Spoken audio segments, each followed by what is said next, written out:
అందరికీ నమస్కారం. ఈరోజు మనం చెప్పుకునే కథ అమ్మ విలువ. కొడుకు కోడలు కలిసి తల్లిని ఇంటి పని మనిషిని చేశారు. వారికి బుద్ధొచ్చేలా ఆ తల్లి చేసిన పనికి తలదించుకున్న కొడుకు కోడలు. ఏమండి, మీ అమ్మగారేమిటి పెట్టే బేడా సర్దేస్తుంది?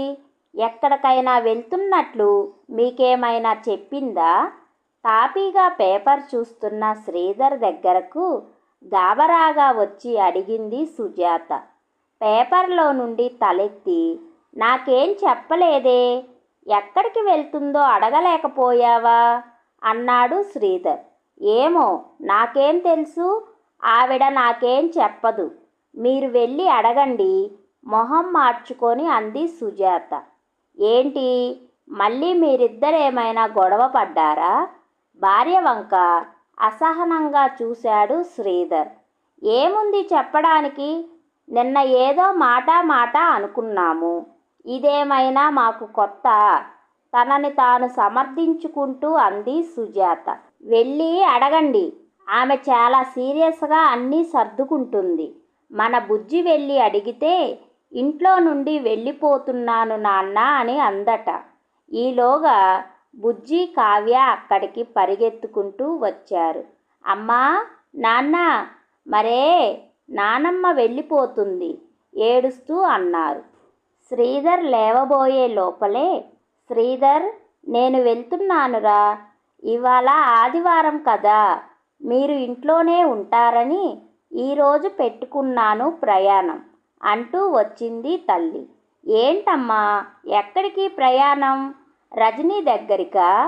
అదేమైనా నిన్ను రమ్మని ఫోన్ చేసిందా? నాకు చెప్పనే లేదు నువ్వు అన్నాడు శ్రీధర్.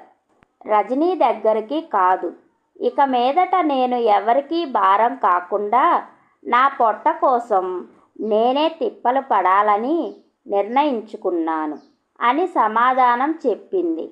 శ్రీధర్ మొహం నల్లబడింది. సుజాత గిల్టీగా చూసింది. ఏంటమ్మా ఇది, ఏం జరిగిందని అలా అంటున్నావు? కొంచెం కోపంగా అన్నాడు శ్రీధర్. ఏం జరుగుతుంది నాయనా, ఒకరోజు భాగవతం అయితే చెప్పుకోవచ్చు. నాకు చీము నెత్తురు ఉంది, మానాభిమానాలు ఉన్నాయి. ఎంత మీ మీద ఆధారపడి బ్రతుకుతున్నా నాకు ఊరికే తిండి పెట్టడం లేదు. రోజంతా నడుము వాల్చకుండా చాకిరీ చేసి వండి వార్చి మీ అందరికీ క్యారియర్లు కట్టించి మీ పిల్లలకి ఆయాలా ఈ ఇంటికి కాపలా కుక్కలా పడి ఉండి మీరు వచ్చే వరకు మీ పిల్లల అల్లరి ఆగడాలు భరిస్తూ బ్రతిమాలి బామాలి తినిపించి చదివించి ఇదంతా నా ఇల్లు అనుకొని, నా కొడుకు ఇల్లు అనుకొని, నా మనవలు అనుకొని ఏడాదిగా చేశాను.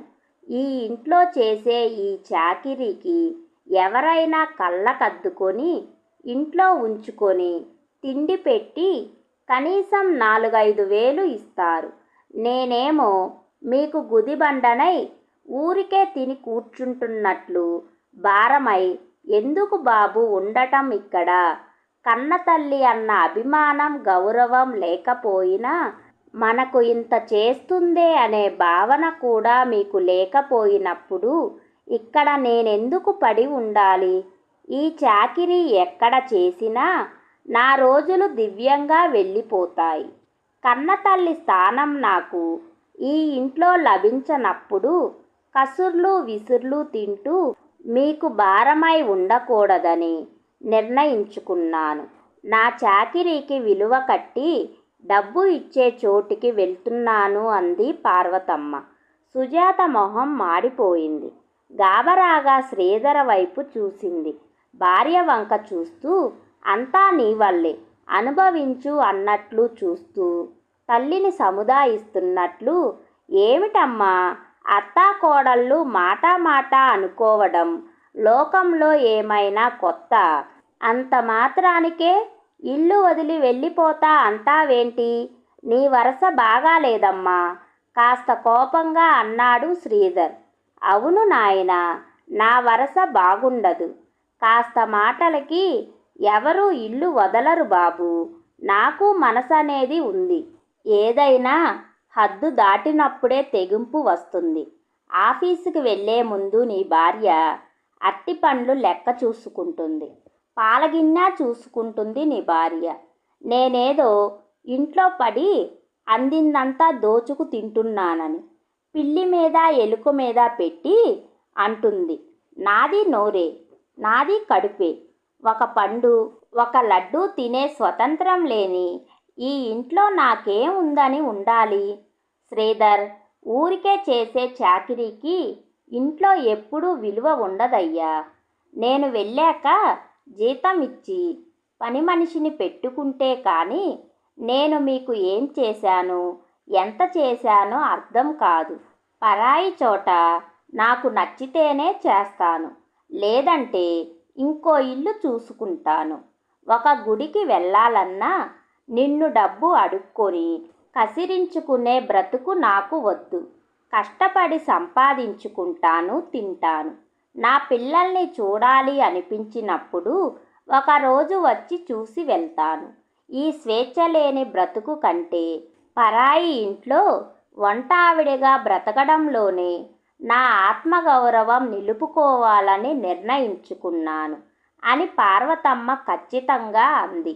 భార్యాభర్తలిద్దరూ ముఖాలు చూసుకున్నారు. అమ్మా, కన్న కొడుకు ఉండగా అక్కడా ఇక్కడ వంటలు చేసుకుంటావా? అందరూ నా మొహాన ఉమ్మి వేయాలనా? అందరూ అనేది నన్నేగా అన్నాడు ఉక్రోషంగా. చూడు నాయనా, లోకం ఏమనుకుంటుంది? ఇరుగు పొరుగు అనుకుంటే 4 రోజులు అనుకుంటారు. ఈ రోజుల్లో ఎవరి గురించి వారే. వేరే వారి గురించి పట్టించుకునే తీరిక ఎక్కడుందయ్యా? లోకం కోసం నా ఆత్మాభిమానాన్ని ఇంకా బలిపెట్టి బ్రతకలేనయ్యా అంది పార్వతమ్మ. అయితే పని కూడా చూసుకున్నావన్నమాట అప్పుడే.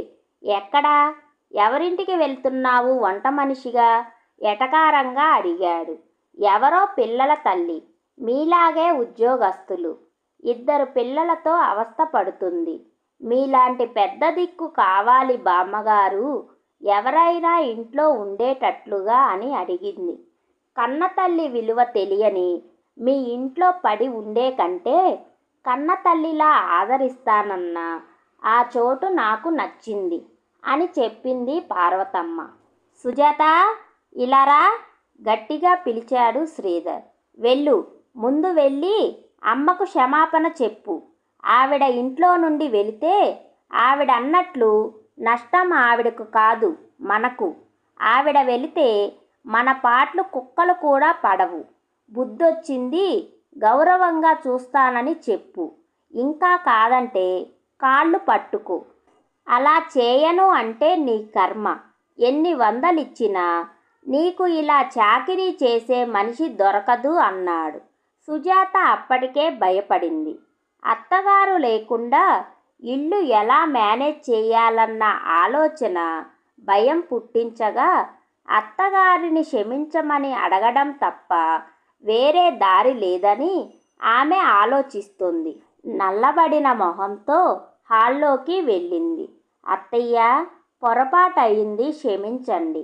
మీరు ఇంత కోపం తెచ్చుకుంటారని, మమ్మల్ని వదిలి వెళ్తారని అనుకోలేదు. ఇక ముందు అంటూ ఏదో చెప్పబోయింది. వద్దమ్మా, నీ క్షమాపణలు కాదు నాకు కావలసింది. నాకు నా సంపాదన కావాలి. నా కాళ్ళ మీద నేను నిలబడతాను. నేను ఎవరికీ బరువు కాదు అనే తృప్తి కావాలి నాకు. ఆయన పోయిన ఏడాదిలో నాకంటూ ఏమీ లేకుండా కొడుకు మీద ఆధారపడడం అంటే ఏమిటో నాకు బాగా అర్థమైంది. ఉద్యోగం చేసే చదువు నాకు లేదు. నాకు వచ్చిన విద్య వంట.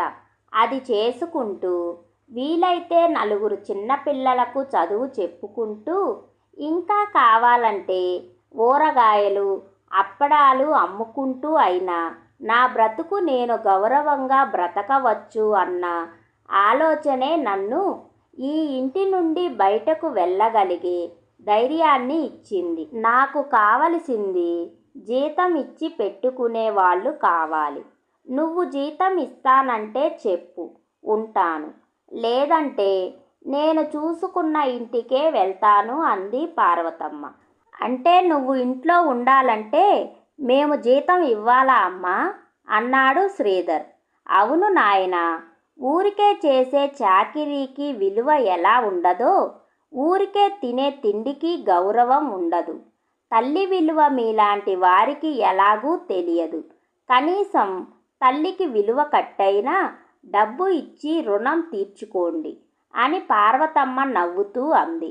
అమ్మా, అంతా ఏమనుకుంటారు అన్న బాధ అన్నా నీకు లేదా అని అడిగాడు శ్రీధర్. నాలాంటి తల్లులు ఇక నుండి నన్ను చూసి నేర్చుకొని బాగుపడతారు. కొడుకుల మీద ఆధారపడే తల్లులు నా సంగతి విని పాఠం నేర్చుకుంటారులే నాయనా అంటూ నవ్వింది పార్వతమ్మ.